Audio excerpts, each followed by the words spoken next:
ఏమండి, రక్షించబడ్డాం, యేసు రక్తం చేత కడగబడ్డాం, నీతిమంతులుగా తీర్చబడ్డాం, పరిశుద్ధులుగా చేయబడ్డాం.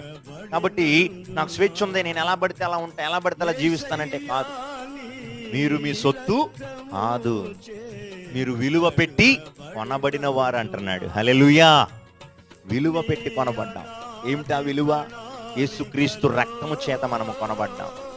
గుర్తుపెట్టుకుని ఈ స్వాతంత్ర్యాన్ని, స్వేచ్ఛని, చాలా మంది రక్షణ పొందిన తర్వాత, విడుదల పొందినాక బంధకాల నుండి, సమస్యల నుండి, శోధనల నుండి, అపవాది శక్తుల నుండి విడుదల విడుదల విడుదల పొందినాక చాలా మంది ఏం చేస్తారంటే, ఇక నా ఇష్టం, నాకు కుదిరితే మందిరానికి వస్తా, కుదిరితే నేను దేవుని వాక్యం చదువుతా, కుదిరితే నేను ప్రార్థన చేసుకుంటా, నాకు నచ్చినట్టు నేను ఉంటా, నా ఇష్టానుసారంగా నేను ఉంటా.